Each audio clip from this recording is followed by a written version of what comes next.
दोस्तों नमस्ते।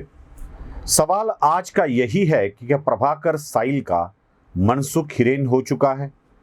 क्या मनसुख हिरेन की तरह प्रभाकर साइल की मृत्यु हो चुकी है या प्रभाकर साइल सच में हार्ट अटैक के कारण गुजर गया है? प्रभाकर साइल नाम तो आप जानते होंगे और इस नाम के बारे में बहुत सारी उत्सुकताएं भी आपके साथ होगी। हम बहुत सारी चीजें जल्दी भूल जाते हैं, इसलिए याद दिलाना पड़ता है। प्रभाकर साइल अचानक एक दिन मरा हुआ मिला।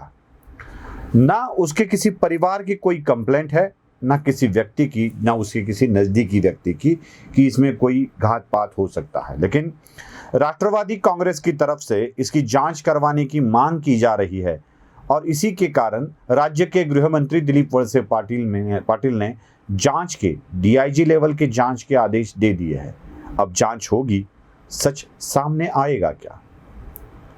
प्रभाकर साइल की मृत्यु से किसको फायदा हो सकता है, यह सवाल बड़ा महत्वपूर्ण है। मेरे ख्याल से, मेरे विचार से प्रभाकर साइल की यूटिलिटी खत्म हो चुकी थी, क्योंकि प्रभाकर साइल ने जो आरोप लगाए थे एनसीबी के ऊपर और समीर वानखेड़े के ऊपर, उन सारे आरोपों की जांच हो चुकी है। एनसीबी की तरफ से एक एसईटी गठन की गई थी और स्टेट पुलिस की तरफ से एक एसआईटी का गठन हुआ था जिसके हेड थे नांगरे पाटिल। इन दोनों जांच एजेंसियों ने पूरी तरह से जांच कर इसमें कोई तथ्य नहीं पाया था। प्रभाकर साइल के आरोपों में कोई भी तथ्य नहीं मिला था और ना ही किसी चीज के सबूत भी उनके पास थे। इसलिए जांच एजेंसियों ने प्रभाकर साइल के आरोपों को बंद कर दिया था फाइलों में। क्या थे ये आरोप प्रभाकर साइल के? तो उसमें आरोप था कि आर्यन खान की कॉर्डेलिया क्रूज पे गिरफ्तारी होने के बाद शाहरुख खान से मिलकर उससे बड़ी रकम ऐंठी जाए। 25 करोड़ की बात हो रही थी, जिसमें 8 करोड़ समीर वानखेड़े को भी मिलने वाले थे, ऐसा दावा प्रभाकर साइल ने किया था।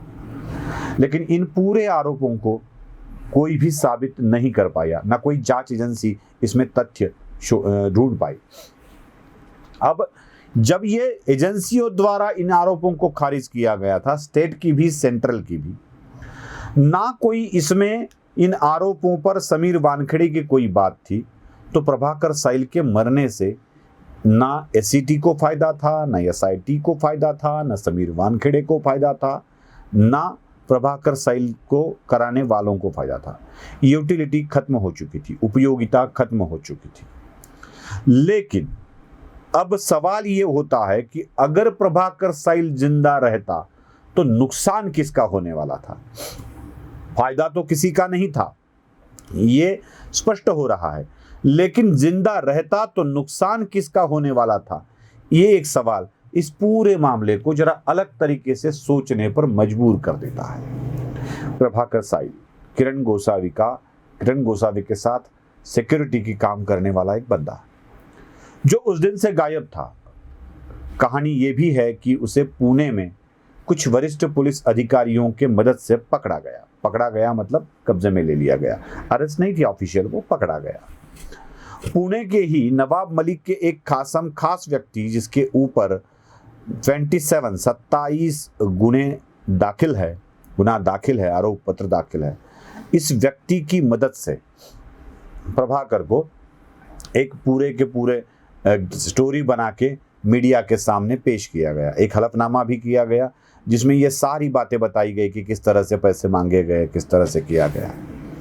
बताया जाता है कि प्रभाकर साइल को यह हलफनामा करते वक्त या उसको सबमिट करते वक्त जिन्होंने ये कराने को बोला था, मैं किसी का नाम नहीं ले रहा हूं, खुले तौर पे नहीं ले रहा हूं, जिन्होंने ये करने के लिए बोला था, उन्होंने एक अच्छी खासी मोटी रकम प्रभाकर साइल के लिए दे दी थी। लेकिन जो पूना का आदमी था, उसने प्रभाकर साइल के घर के ही एक आदमी को इसमें इन्वॉल्व कर लिया था और पूरी अच्छी खासी रकम घर के ही एक आदमी के सुपुर्द कर दी गई थी। आगे जाके ये सारा मामला जब तूल पकड़ने लगा, प्रभाकर साइल के हलफनामे पर चर्चा होने लगी और बाद में एसआईटी और एसईटी ने, दोनों एजेंसियों ने इसमें सबूत न होने की बात की तो जिस घर के व्यक्ति के पास ये पैसे दिए गए थे उसने पूरे के पूरे पैसे प्रभाकर साइल को देने से इनकार कर दिया।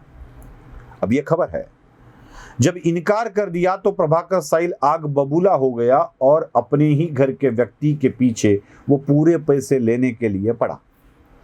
माना कहा सुना ये भी जाता है, माना नहीं सुना ये भी जाता है कि प्रभाकर साइल के परिवार के साथ उसके अच्छे रिश्ते नहीं बचे थे।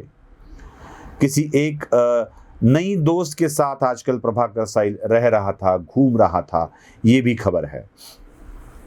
पत्नी और बच्चों की तरफ उसका ध्यान अच्छा खासा नहीं था। वो अपने पैसे लेने के लिए मजबूर हो गया था, वो लालायित हो गया था, उसको पैसे चाहिए थे।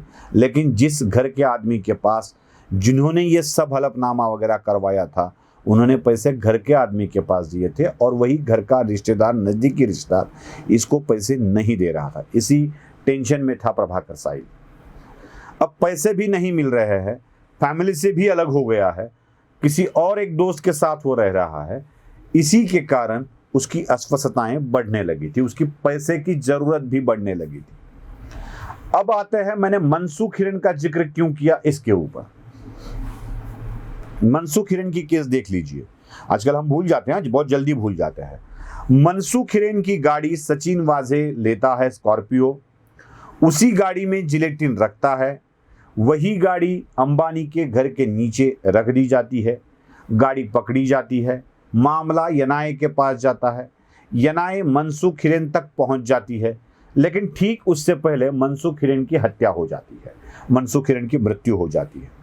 पहले तो इसे आत्महत्या बोला जाता है, फिर समझ में आता है कि यह हत्या है, और उसके बाद सचिन वाजे का पूरा मामला सामने आ जाता है। जैसे राज ठाकरे पूछते हैं कि भाई बाकी सब ठीक है, लेकिन सचिन वाजे ने अंबानी के घर के नीचे जिलेटिन क्यों रखा, इस मूल प्रश्न का उत्तर आज तक नहीं मिला है। मनसुख हिरेन की गाड़ी इसमें इस्तेमाल की गई। अब मनसुख हिरेन तो इसमें था ही नहीं शामिल, उसे पता भी नहीं था कि अपने गाड़ी के साथ क्या होने वाला है। बस सचिन वाजे एक पुलिस अफसर है, उसने अपनी गाड़ी मांगी है, उसको दे दी है, और उसके बाद सचिन वाजे ने गाड़ी का गलत इस्तेमाल किया है। अगर मनसुख हिरेन ये सारी बातें मीडिया के सामने बोल देता तो वाजे के लिए बहुत बड़ी मुसीबत खड़ी हो जाती। इसीलिए मनसुख हिरेन को रास्ते से हटाने का निर्णय ले लिया गया। अब यही बात यहीं पर भी लागू होती है। समीर वानखेड़े को फंसाने के लिए प्रभाकर साइल का इस्तेमाल किया गया, उसको पैसे कमिट किए गए, उसके घर के व्यक्ति के पास पैसे भी दिए, लेकिन घर के व्यक्ति ने पूरे के पूरे पैसे प्रभाकर साइल को नहीं दिए। इसी पैसे के कारण प्रभाकर साइल अस्वस्थ था। अगर वो इस पैसे के लिए कुछ बोल देता तो मुसीबत खड़ी हो जाती। जिसने भी ये करवाने को बोला है वो इनको प्रॉब्लम में ले आता। और यही एक बात है कि किसी के मन में, जिन्होंने ये पहले करवाया था हलफनामे का मामला, उसके मन में एक डर भी था कि अगर प्रभाकर साइल सब कुछ बोल दे तो। प्रभाकर साइल के पास जॉब नहीं बची थी, वो बदनाम हो चुका था। वो जॉब के लिए हर जगह प्रयत्न कर रहा था, लेकिन उसको जॉब कहीं नहीं मिल रही थी। पैसा उसकी ज़रूरत थी, उसकी फैमिली उसके पैसे के लिए प्रेशर बनी थी, क्योंकि फैमिली को भी चलाना था। एक अलग दोस्त मिल गई थी, उसके साथ भी वो घूमता था, उसकी भी मांगे पूरी करनी थी।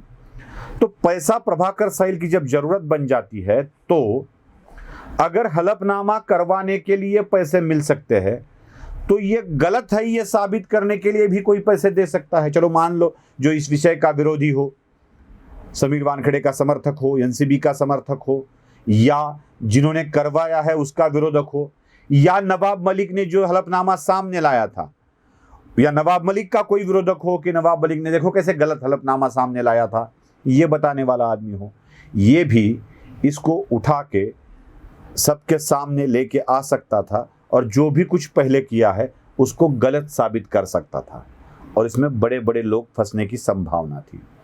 क्या प्रभाकर साइल के मृत्यु के पीछे इन लोगों का हाथ हो सकता है? वैसे तो परिवार कोई कंप्लेंट नहीं कर रहा है, वैसे तो इस वकील ने भी कहा है कि हार्ट अटैक के कारण मरा है, लेकिन महाराष्ट्र के गृह मंत्री इसकी जांच करवाना चाहते हैं। अगर जांच हो ही रही है तो इस विषय का भी ध्यान रखा जाए, क्योंकि मनसुख हिरेन की जान ऐसी ही चली गई थी। क्या प्रभाकर साइल का भी मनसुख हिरेन होया हुआ है, ये भी राज्य के गृह विभाग को ढूंढना पड़ेगा। अगर सच सामने आए तो बहुत सारे बम विस्फोट आगे भी हो सकते हैं। नमस्ते।